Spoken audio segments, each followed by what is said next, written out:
In today's video, I'm going to teach you how to set up Oanda and connect to Tradingview.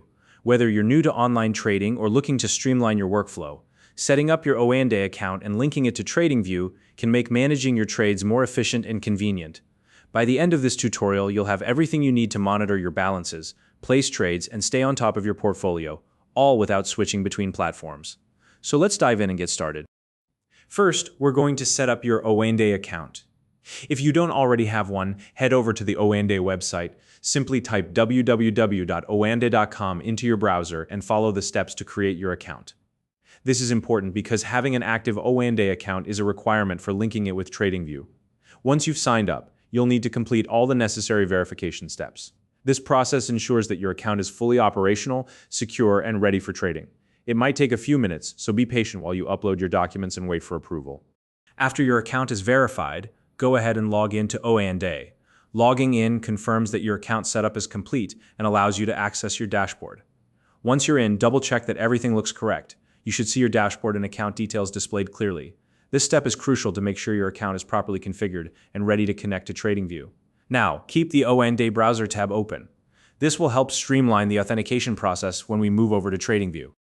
With your Oanda account ready, let's move on to the next phase, connecting it to Tradingview. Open a new browser tab or window and navigate to www.tradingview.com. Once you're on the Tradingview homepage, locate the Trading Panel tab. You'll find it at the bottom of the chart window.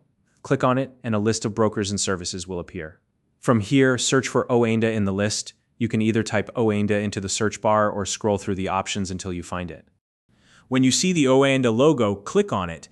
Next, you'll be prompted to connect. Simply hit the Connect button to proceed. At this point, you may need to log in with your Oanda account credentials. If you're still logged into Oanda in the other tab, Tradingview might automatically recognize your account, which saves you a step. If you've enabled two-factor authentication for added security, make sure to complete the additional verification steps when prompted. Once you've entered your credentials, Tradingview will begin linking to your Oanda account. This process allows Tradingview to access your account balances, open orders, and other trading data, giving you the ability to manage everything directly from the Tradingview platform. Now, if the connection doesn't work immediately, don't panic. Simply refresh the Tradingview page. Refreshing often resolves minor technical hiccups. If that still doesn't work, retry the connection process from the beginning. Sometimes it just takes a couple of attempts to get everything synced up. And now for the final part, confirming the connection. After linking your accounts, double-check that your Oanda account is successfully connected to Tradingview. You should be able to see your account details, balances, and trading options right within Tradingview. This final confirmation is essential because it ensures that you're all set to trade seamlessly and manage your account without any trouble. If you don't already have an Oanda account, you can use the link in the description to sign up and follow along with this tutorial. If you found this video helpful, please like and subscribe.